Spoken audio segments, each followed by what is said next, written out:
Texas is the biggest battleground state. And in 2020, we have the opportunity to turn our state blue up and down the ballot. We have the opportunity to expand access to affordable health care, finance our public schools, strengthen our economy, and take meaningful action on gun violence. There's so much more in the United States Senate. We have the opportunity to pave the way towards a more sustainable future at the Texas Railroad Commission. We have the opportunity to elect judges and the justices who will restore fairness, equality, and balance in our courts. We have the opportunity to shape the political future of Texas and repair the broken systems that disenfranchise working families in our great state. We have the opportunity to ensure that Texans in positions of power embrace empathy, open minds, and swing open the doors of possibility. By working together and uniting behind our shared vision of a more inclusive world, we will win back our state. We will win because we have to. We have to put an end to the hate, the lack of access, and the suffering. We have to deliver on the fair shot that every Texan deserves. Our cause, our movement, is about the restoration of justice and the expansion of opportunity. None of this can be accomplished unless we work together. In order to bring lasting change to Texas, we must work alongside every down ballot candidate, every activist, and every Texas Democrat to continue building the largest democratic movement our state has ever seen. We're asking you to be a part of this historic fight. Together, we will create a Texas that we can all believe and thrive in. Together, we will save Texas and in turn, save the entire country. Join us. Join us.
Texas is the biggest battleground state in the country. Our Democratic Party is building a future that is focused in equality and prosperity. Our mission is innovative, inclusive, and hopeful. We are creating a Texas that we can all believe and thrive in. Some of the boldest Democrats to navigate the halls of Congress have called Texas home, and some of them have even made their mark on the White House. Texas produces progressives, trailblazers, and steady-handed leaders alike who consistently push the needle on issue after issue. Our leaders champion the noblest of causes because we believe that our country is stronger when we celebrate diversity, live our values, and inspire unity. Texas Democrats have built a movement founded on landmark policies and programs that make America one of a kind. We safeguard our planet and fight for equal rights. We deliver on building an economy that works for all Texans. We defend a woman's right to choose, and we challenge the inhumane policies that set to tear our country apart. While Texas Democrats may differ in their approaches, each one of them has fought like hell to change the course of history and leave our state that much more equitable. We are the party that paves the way for the future because we cannot advance as a society until everyone has a seat at the table. Donald Trump can't win the White House without Texas, and we got a plan to defeat him. We know that the strength and resilience of our movement means that we can overcome any challenge set before us. We know that we will succeed because what we are fighting for is humane, it is just, and it is truthful. Every day, little by little, our movement grows and our chants for justice ring louder. We are shaping the political future of our state and ensuring that everyone has a fair shot at the American dream. This is what it means to be a Texas Democrat. Because when we save Texas, we save our democracy. And when we save our country, we save the world.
To Texas Tea with James.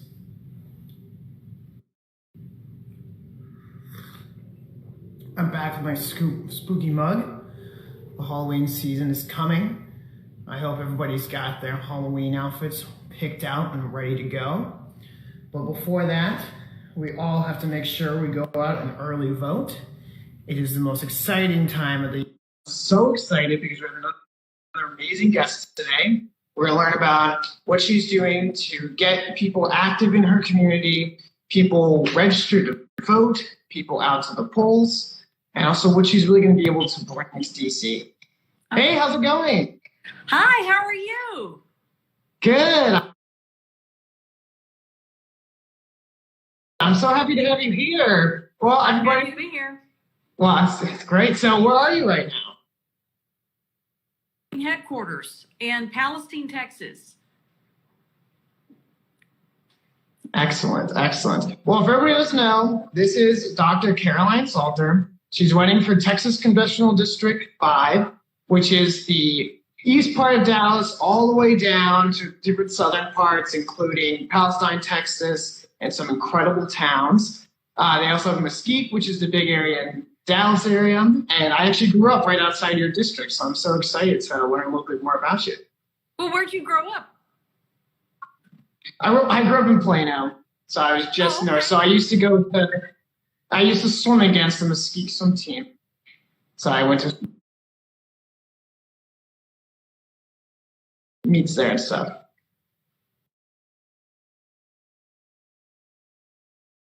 Well, that's cool.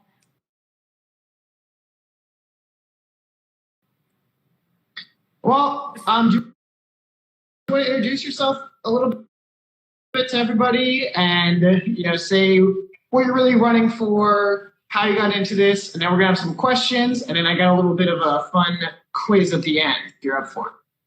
Oh, okay. Well, hope so. Hope I'll be up for it. Well, happy Halloween, everybody out there, and happy election season. So I'm Dr. Carolyn Salter. I'm the former mayor of Palestine, Texas, and I'm running for Congress in Texas 5th District. My primary platform is affordable, accessible health care, affordable high-speed broadband, public schools that are excellent for everyone, and support for local entrepreneurs. Those are the four main campaign platforms that stretch across my entire district, which is, half urban, half the population lives in Dallas County, and the other half is rural. So did that kind of answer your question? Oh, that was excellent. Excellent. So I actually want to start off, you are probably one of the most qualified people that we need to get to DC in order for the time we're living in right now. Your background in the medical field is truly impressive and is just what we need representing the people of Texas to make sure that we can really be listening to experts and have people validating what they're saying and making sure we're on the right track. And I love your COVID-19 updates that you've been doing for the last couple months. Could you talk about them a little bit and how that idea started and why you feel it's so important to continue them? Well, you might have been only watching them for a couple months, but they've been going on since the springtime. I believe I started them in March. A lot of them have expired on Facebook, but I first was doing them every day, and I was doing them because not very many people really understood the magnitude of the pandemic and how badly things could go for us if it wasn't handled properly.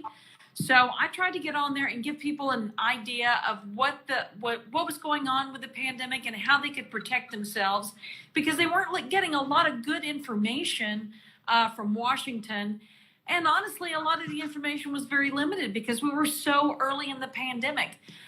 It generally takes a long time to learn about diseases, but I was trying to get it out to anyone who would listen, that you could protect yourself from a contagious disease. It's called infection control methods, and it's primarily the four things we know to do now, which is wear a mask, socially distance, sanitize or wash your hands, and stay home if you're sick or if you could get really, really sick from having the disease. So those are the four, primary things about protecting yourself and protecting your family and friends in a pandemic.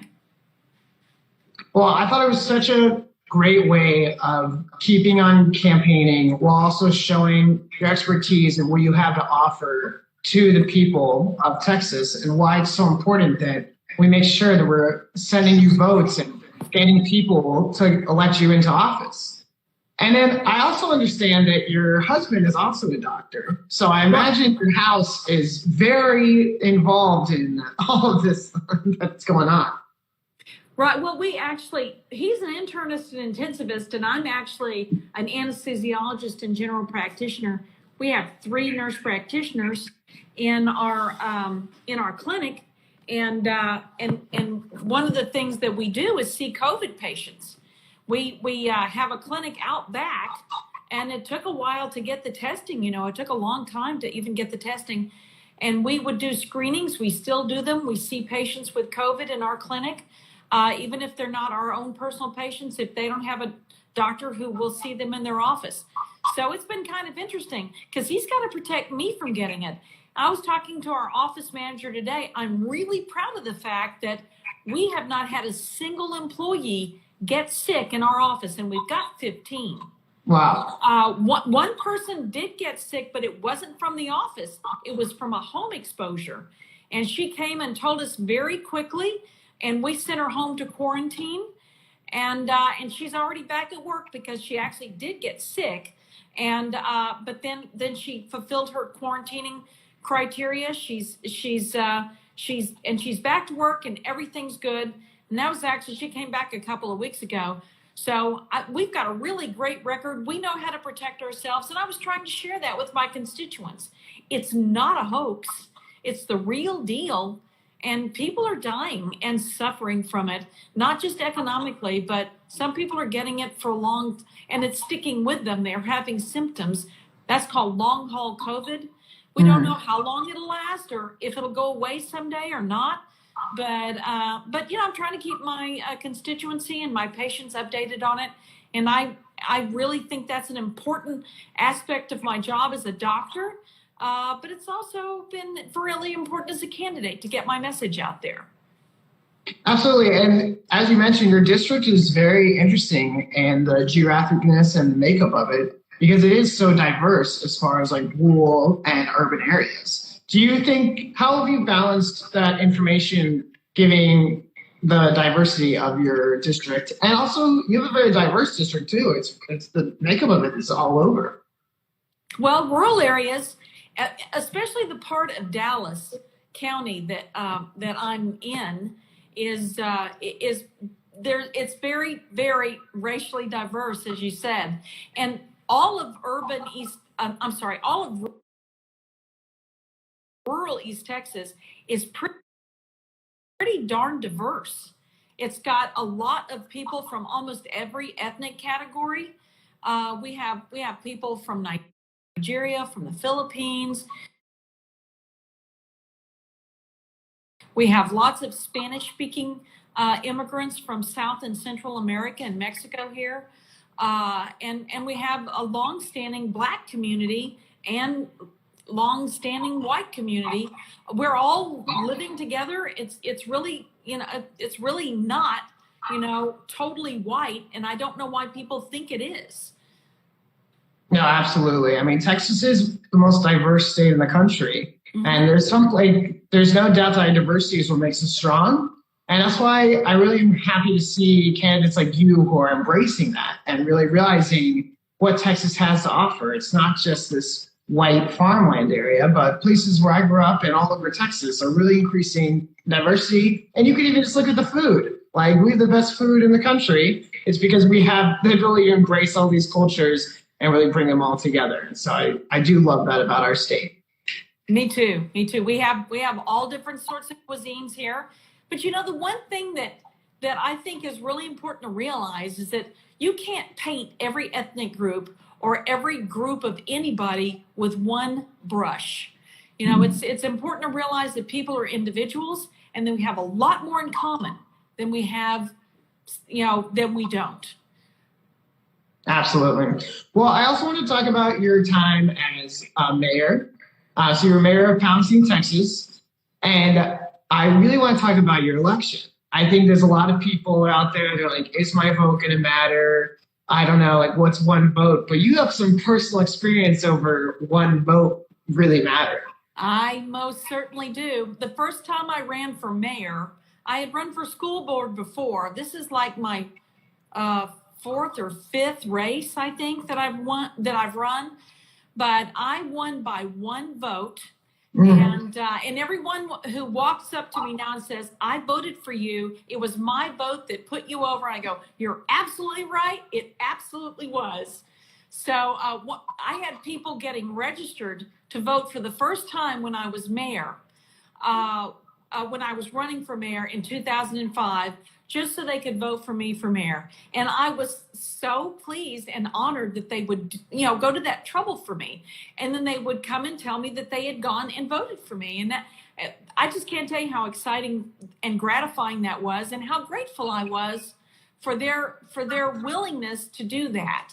Because it's sometimes you have to wait in line for a long time. You're not sure if your vote's going to count, but it always counts.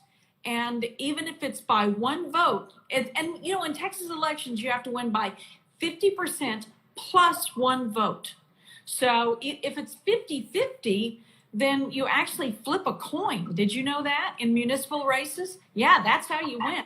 Well, I didn't want to win on a coin toss. I wanted to win with an actual person's vote. Absolutely. So anyway, that's my story, and I'm sticking to it.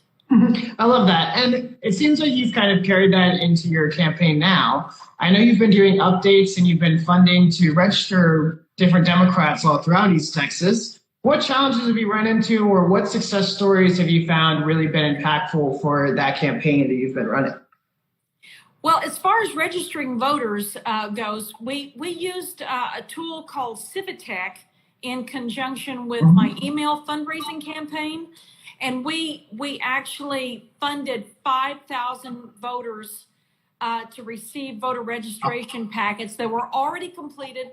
All they had to do is sign their names and mail them back in, because voter registration is actually very, very simple. I'm a deputy voter registrar, and I've registered voters here in the office. We had a voter registration outreach campaign here, and every other county in my district has done the same thing. They've made sure that they reached out and made it available in our county offices, and we've gone to schools, we've gone to public events, and especially earlier in the year when they were when everybody could go.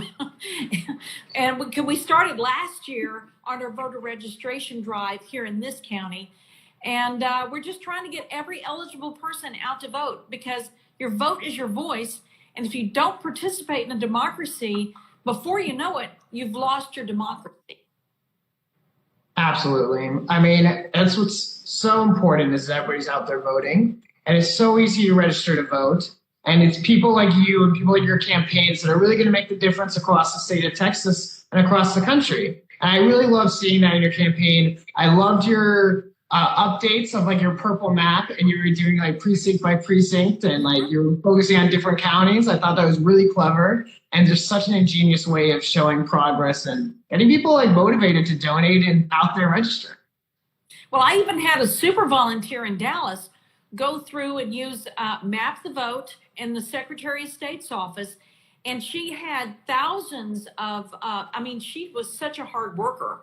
She had hundreds, if not thousands, of voter registration cards sent out. We can't really tell how effective it was, because they were never in our voter action network to begin with. But we certainly did our part in my campaign for that voter registration outreach for first-time voters and people who had, a lot of these people we targeted had voted elsewhere, and they'd moved into the state but hadn't had a chance to update their voter registration yet. It's very, very cool. And I also want to talk to you, when you win this congressional race, you will be, if I'm not mistaken, the first woman to represent that congressional district. Is that correct? That's right. And in fact, I'll be the first representative from Anderson County since John H. Reagan. That's the last time we had a congressional representative was John H. Reagan, and which was like in the 1880s or something. So it'd be exciting if I managed to go there and represent my entire district. Absolutely. And it's not your first time you've been the first woman. When you were mayor, you also were the first woman, correct? I was the first one. And you know, the first woman mayor in the United States, her last name was Salter too. She was a mayor in Kansas, and she didn't even have the right to vote yet. I saw a documentary about her on the History Channel, and it was really interesting. She reminded me of myself. She just wouldn't take no for an answer. And once they put her name on the ballot as a joke, and by George, she did it. She got to be the first woman mayor, and she did a great job. Wow, that is such a cool story. I did not know that. Mm-hmm. That's impressive. You can't even vote for yourself and you still win. Right. Wow. So, wow. you know, when you see an obstacle, there's 4 ways to go about it: around it, over it, under it, or through it. And she chose all of them, and she got to be the mayor. That's so awesome. All right, well, I got just a couple more questions for you, and then we'll go into our quick quiz. But I do want to give you an opportunity to talk about your opponent. And what do you think is most important that we know about them? What is he lacking for in representing the people of Texas in your district? Well, my opponent is a Republican. His name is Gooden. He's a one-term incumbent. He got elected last election cycle in 2018, and he's put forward no bills. He's not had anything come out of committee. He's co-sponsored a few. He basically does not have very many town hall meetings in the district, and he doesn't. And a lot of this, I've had a lot of fellow constituents in the district complain. All they ever get back from him is a form letter. I've never heard of anyone accessing his constituent services successfully, but he's basically been just coasting on his Republican credentials, and he's not been out on the campaign trail. He has not come to any forums. I haven't seen him in any town halls during the election season. He didn't come to the town hall in Van Zandt County, the forum we had there. And he has not, nobody's seen him. I mean, I'm going, where's Lance? He does seem to be very, just not even on the radar at all. I've never met him. I've never even seen him in real life. That's wild. And it doesn't seem like you are somebody to be coasting around. I try not to be. I try to keep busy all the time. I believe it. Well, I really appreciate spending this time together. I really think you have such a great vision, and your expertise is unmatched. And now more than ever, we really could use you in our leadership to represent Texas as a state, at the federal level, and also really understanding where you're coming from. I love people that have lived in their district for a long time, and you really represent, I think, the people of Texas so well. Well, that's really kind of you to say. I appreciate that. I hope everyone watches this for you. And we get our message out, because it's not just me, but all Democrats working together. We can make a real difference in our country and right a lot of wrongs and make some real progress, especially for our rural areas that have been left behind a little bit more than our urban ones. But there's still lots of problems everywhere. Cities, towns, rural areas. We really need to address, broadband especially. We have, we can't have economic development and education and healthcare without much more robust broadband. It's sort of a linchpin that holds everything together, or allows everything to fall apart if we don't address it in the near immediate future. Absolutely. I mean, this pandemic's definitely made it very obvious how important internet connection is and broadband, and how strong it has been. So many people have just been left out and unable to go back to school, really, or be able to have good video conferences because of just where they live. And it's just, we're in America, like, we should be able to bring access to these people, like bring access. Right. If South Korea can do it, why can't we? Absolutely. Well, I couldn't agree more. I'm so glad. And now it's time for our little quiz. Okay, so Mystique has the end of the LBJ highway. And so I've put on some true or false questions about LBJ. And he is, of course, a Texan, so we love him. All right, so let's get into it. All right, first question, true or false? LBJ's first job was as a firefighter. I think that's false. Yep. So he actually was a teacher, right? On the Texas-Mexico border. And not only was he a teacher, but he also was struggling paying his bills, and he became the school janitor as well. Oh, wow. Now, I didn't know that part. But that's how LBJ really came to understand a lot of the suffering of Texans when he went into the White House, and why he was such an advocate for, when he went into the Senate, he was such an advocate for rural electrification, because there wasn't any electricity in the hill country. Absolutely, yes. That's one of his best accomplishments, right? All right, next question. LBJ was first elected in a special election for the U.S. House. I think that's true. You're correct again. So in 1937, he won a special election to the U.S. House. And then he was motivated because his father was in the House of Texas Legislative. So he came from a family of it. All right, question number 3. Johnson won the U.S. Senate election by a landslide in 1948. No, false. It was really, really close. So just like you, he also won by a very small margin of votes. He only won by 87 votes out of like hundreds of thousands. And it's still up for debate if it was kind of a little bit sketchy on how he won, but he still got there. Like maybe some dead people. Maybe one or two, All right, next question. Johnson also became the youngest person ever to serve as Senate Majority Leader. I believe that's true as well. That is true. At age 44, he became the youngest person to become Senate Majority Leader. And I believe he was only in the Senate for 2 years before that. And that's how captivating he was. This also maybe helped. He was the tallest president in the United States history. True or false?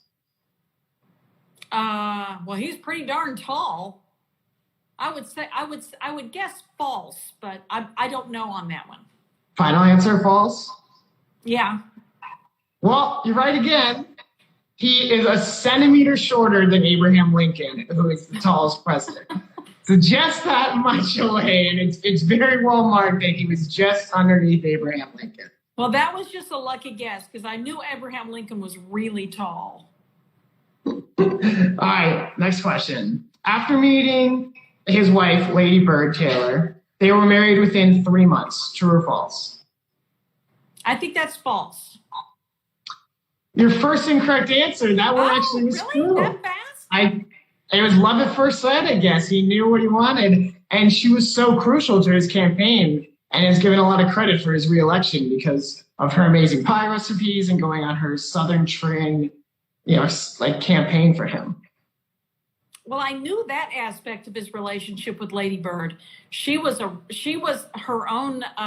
He was master of the Senate, but she was right there with him, and he couldn't have done everything he did without her. Absolutely. I mean, where would we be without women? Right. Nowhere. Well, yeah, but it's particularly LBJ and Lady Bird. She was in a class by herself. All right, next question. LBJ died one day before the Paris Peace Accord that ended the Vietnam War. True or false? I do know he died before it, but he wasn't alive very long after he left office. But I guess I'll say true. That is true. One day before, he died at 66 from his second heart attack because he was an avid smoker and apparently did not take the best health advice. And we didn't have statins either. So. Exactly. All right, last question.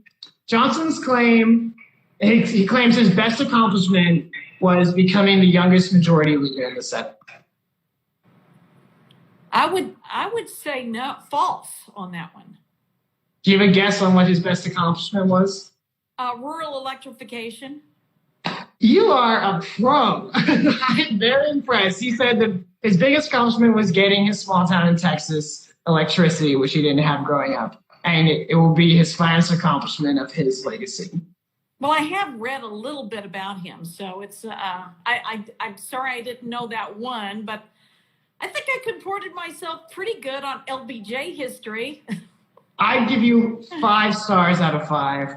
You crushed LBJ history. You're going to be so amazing leading us through this dynamic time in the U.S. We got to get you elected to D.C. so that we can have your expertise representing the people of Texas and representing the U.S. And I'm so excited we got this time together. And now it's time for you to tell people where they can find you. What's your website? What's your social medias? Where can they volunteer? Where can they give you money? What's going on?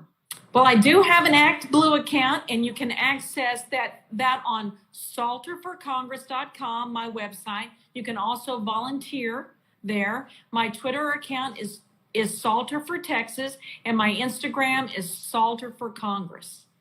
So they're pretty consistent. I think I had one letter too long for Salter for Congress for Twitter, but so it's Salter for Texas on Twitter. But all the others are Salter for Congress. And I want to thank everyone for voting in advance. Take 150 of your closest friends. We've got to get everybody out to the polls. We can't leave any people behind. Every voter's got to go. Absolutely. And if you need any help voting, you can head over to mytexasvotes.com. Don't put in your address. They'll give you the times, the location. Go vote early in short lines. It's easy. If you have any problems, you also can call our hotline at 1-844-TX-VOTES. And we're so excited to see everybody at the polls. Post it on social media. Bring your friends and family. Tell your Uber drivers. Everybody's got to go vote this time. We need to get Democrats up and down the ticket elected. And thank you so much again. And I'll see you in D.C. Well, I certainly hope so. Thank you for having me. It was so nice to talk to you.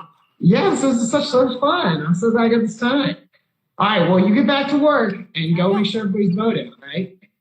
Thank you. Thank you.